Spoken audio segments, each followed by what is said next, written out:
Assalamualaikum warahmatullahi wabarakatuh. Perkenalkan, nama saya Ahmad Saputra dengan NPM 2012-01-1116. Baik, di sini saya meresum materi yang terdapat dalam bab 1 tentang hukum perdata.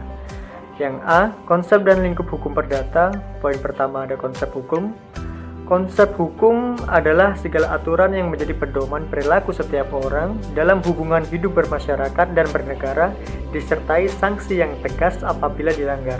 Serta hukum diklasifikasikan menjadi dua kelompok besar. Yang pertama, hukum publik. Hukum publik mengatur kepentingan umum seperti negara dan masyarakat yang meliputi hukum pidana, hukum acara pidana, hukum tata negara, hukum administrasi negara, hukum peradilan tata usaha negara, dan hukum pertanahan.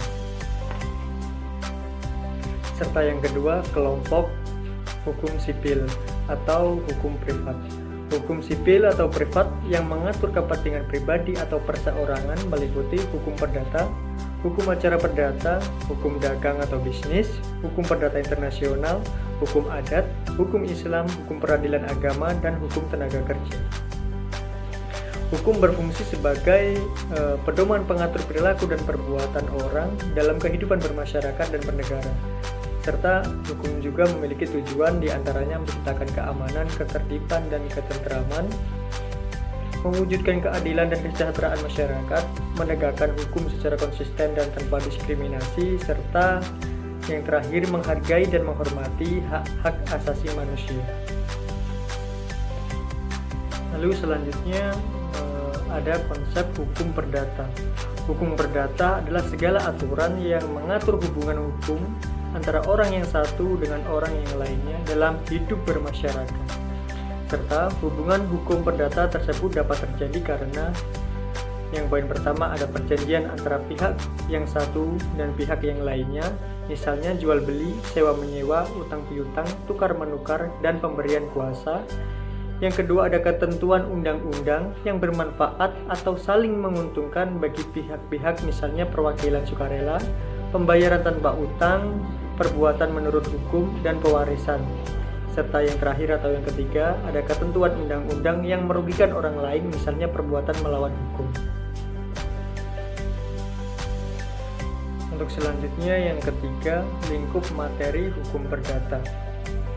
Timbulnya hukum karena manusia hidup bermasyarakat. Hukum mengatur hak dan kewajiban dalam hidup bermasyarakat serta mengatur cara melaksanakan dan mempertahankan hak dan kewajiban itu.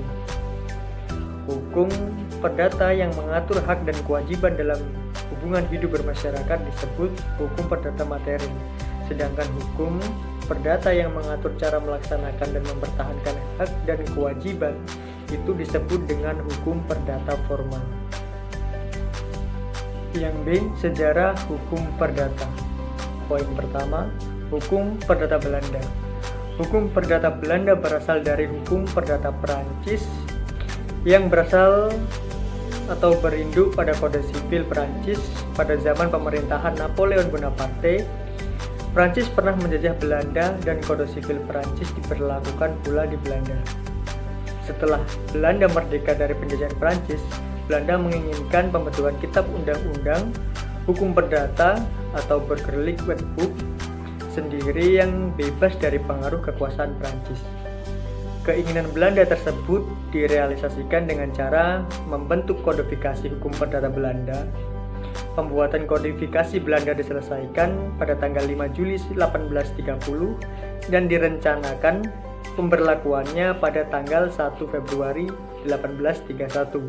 Akan tetapi, dalam bulan Agustus 1830 terjadi pemberontakan di wilayah bagian selatan Belanda yang memisahkan diri dari kerajaan Belanda yang sekarang disebut Kerajaan Belgia dan Luxembourg.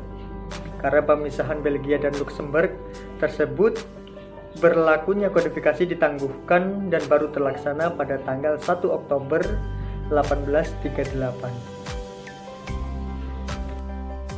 Untuk poin yang kedua, hukum perdata Indonesia. Karena Belanda pernah menjajah Indonesia, maka BW atau Burgerlijk Wetboek Belanda diupayakan agar dapat diberlakukan pula di Indonesia. Caranya adalah dibentuk BW Indonesia yang susunan dan isinya serupa dengan BW Belanda. Dengan kata lain, BW Belanda diberlakukan juga di Indonesia berdasar atas asas konkordansi atau persamaan. BW Indonesia ini disahkan oleh Raja pada tanggal 16 Mei 1846 yang diundangkan melalui nomor 23 tahun 1847 dan dinyatakan berlaku pada tanggal 1 Mei 1848. Setelah Indonesia merdeka, berdasar atas aturan peralihan Undang-Undang Dasar 1945, maka BW Indonesia tetap dinyatakan berlaku sebelum digantikan oleh Undang-Undang baru berdasar atas Undang-Undang Dasar. BW Indonesia ini disebut Kitab Undang-Undang Hukum Perdata Indonesia yang disingkat KUHPDT sebagai induk Hukum Perdata Indonesia. Hukum Perdata Indonesia yang dimaksud adalah hukum perdata yang berlaku di Indonesia, yaitu hukum perdata Barat yang berinduk pada KUHPDT yang dalam bahasa aslinya disebut Berkelik Wetboek atau BW.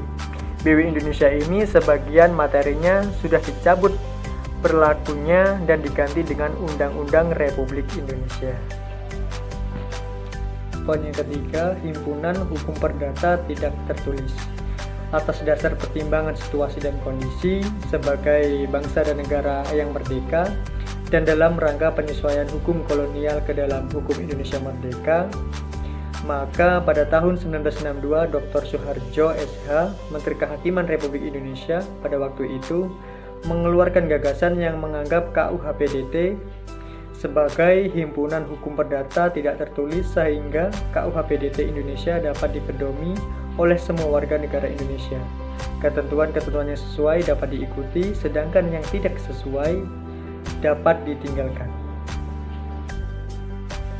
Poin keempat, Surat Edaran Mahkamah Agung Republik Indonesia Nomor 3 Tahun 1963. Atas dasar gagasan Menteri Kehakiman RI, Dr. Soeharjo SH, Mahkamah Agung RI pada tahun 1963 mengeluarkan Surat Edaran Nomor 3 Tahun 1963 maksud saya, yang ditujukan kepada semua ketua pengadilan tinggi dan ketua pengadilan negeri di seluruh Indonesia.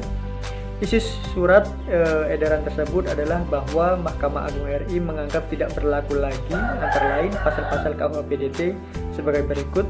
Yang pertama ada pasal 108 dan 110 KUHPDT.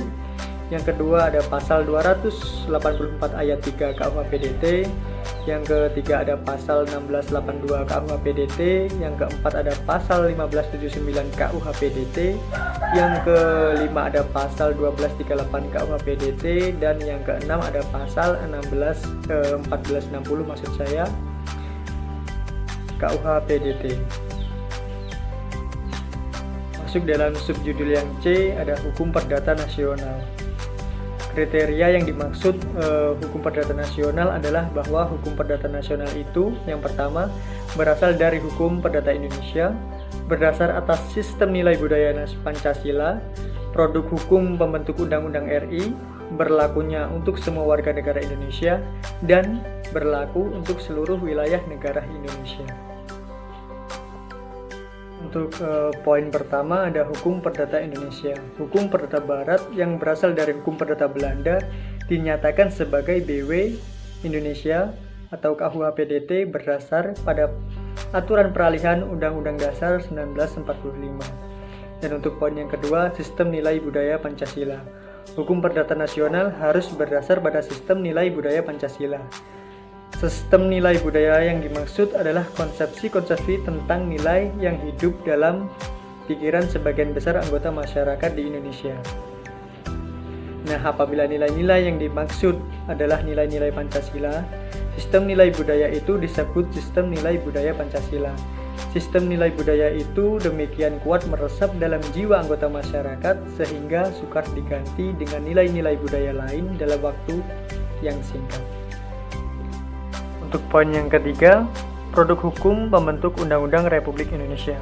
Hukum perdata nasional harus produk hukum pembentuk Undang-Undang RI.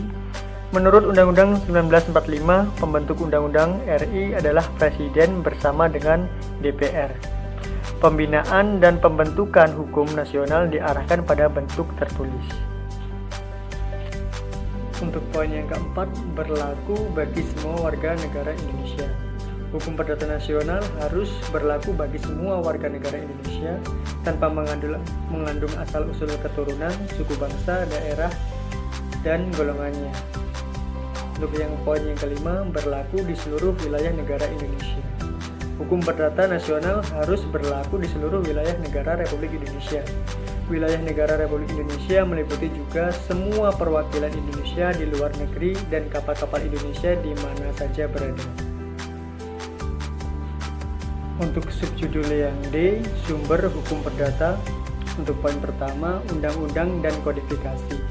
Apabila undang-undang dibuat dalam bentuk kodifikasi, kriteria yang perlu dipenuhi adalah sebagai berikut. Yang pertama ada meliputi bidang hukum tertentu, kedua tersusun secara sistematis, tiga memuat materi yang lengkap, dan yang keempat penerapannya memberikan penyelesaian akhir. Poin yang kedua, sistematika kodifikasi.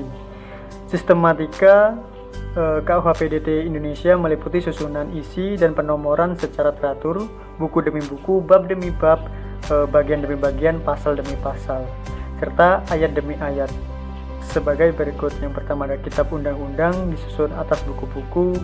Yang kedua ada tiap buku disusun atas bab-bab, tiap bab disusun atas bagian-bagian, tiap bagian disusun atas pasal-pasal, tiap pasal disusun atas ayat-ayat, dan tiap ayat disusun atas rumusan ketentuan hukum. Subjudul yang E, berlakunya hukum perdata. Berlakunya hukum perdata artinya diterimanya hukum perdata untuk dilaksanakan dengan baik. Adapun dasar berlakunya hukum perdata adalah ketentuan undang-undang, perjanjian yang dibuat oleh pihak-pihak, dan keputusan pengadilan. Untuk poin yang pertama, ketentuan undang-undang. Berlakunya hukum perdata karena ketentuan undang-undang artinya undang-undang yang menetapkan adanya kewajiban hukum untuk dilaksanakan. Undang-undang mengikat semua orang untuk melaksanakan kewajiban yang ditetapkan undang-undang. Setiap orang wajib mematuhi undang-undang, jika tidak dipatuhi itu adalah pelanggaran. Adanya kewajiban undang-undang itu karena adanya perikatan. Perikatan tersebut ditetapkan oleh undang-undang, jadi undang-undang menciptakan hubungan hukum antara pihak-pihak. Hubungan hukum itu berisi kewajiban dan hak timbal balik antara pihak-pihak. Hubungan hukum tersebut karena adanya peristiwa hukum yang dapat berupa yang pertama ada kejadian. Contohnya kelahiran, kematian, bangunan runtuh, pohon yang tumbang, dan tanaman dimakan hewan piaraan orang lain. Yang kedua ada perbuatan, contohnya jual beli, sewa menyewa, tukar menukar, merusak benda orang lain, dan mencemarkan nama baik orang. Yang ketiga ada keadaan, contohnya letak rumah bersusun, kopel, dan letak tanah miring. Untuk poin yang kedua ada perjanjian antar pihak-pihak. Hukum perdata juga berlaku karena ditentukan oleh perjanjian yang dibuat oleh pihak-pihak. Perjanjian yang dibuat oleh pihak-pihak itu menetapkan diterimanya kewajiban hukum untuk dilaksanakan oleh pihak-pihak. Perjanjian mengikat pihak-pihak dan berlaku sebagai undang-undang bagi pihak-pihak yang membuatnya. Perjanjian wajib dilaksanakan dengan iktikat baik. Dalam hukum perdata dikenal dua jenis perjanjian, yaitu yang pertama ada perjanjian kebendaan. Perjanjian kebendaan adalah perjanjian yang objeknya harta kekayaan, dan yang kedua ada perjanjian perkawinan. Perjanjian perkawinan yang objeknya nilai moral. Dalam hubungan perkawinan menimbulkan kewajiban dan hak suami istri secara timbal balik. Poin yang ketiga ada keputusan pengadilan. Hukum perdata juga berlaku karena ditetapkan oleh pengadilan melalui putusan. Hal ini dapat terjadi karena adanya perbedaan pendapat antara perselisihan mengenai pelaksanaan kewajiban dan hak yang ditetapkan oleh hukum perdata. Untuk melaksanakan dan menetapkan siapa yang berkewajiban dan berhak menuntut menurut hukum perdata, pengadilan karena fungsinya memutuskan sengketa antara pihak-pihak yang bersangkutan. Keputusan pengadilan menetapkan diterimanya kewajiban dan hak oleh pihak-pihak yang bersangkutan tersebut. Serta putusan pengadilan selalu bersifat memaksa atau doinget. Artinya jika ada pihak yang tidak mematuhinya, pengadilan dapat memerintahkan pihak yang bersangkutan supaya mematuhinya dengan kesadaran sendiri. Jika masih tidak dipatuhi, pengadilan dapat melaksanakan putusan secara paksa jika perlu dengan bantuan kepolisian. Dan untuk poin yang keempat, akibat berlakunya hukum perdata. Sebagai akibat berlakunya hukum perdata adalah pelaksanaan dan pemenuhan realisasi kewajiban hukum perdata. Ada 3 kemungkinan hasilnya, yaitu yang pertama, tercapainya tujuan apabila kedua pihak memenuhi kewajiban dan hak timbal balik secara penuh. Yang kedua, ada tidak tercapai tujuan apabila salah satu pihak tidak memenuhi kewajibannya. Yang ketiga, ada terjadinya keadaan yang bukan tujuan apabila kerugian akibat perbuatan melawan hukum atau onreh mati dan itu saja materi yang bisa saya sampaikan dari bab 1. Apabila terdapat kekurangan, saya mohon maaf. Kepada Allah saya mohon ampun. Saya akhiri. Wassalamualaikum warahmatullahi wabarakatuh.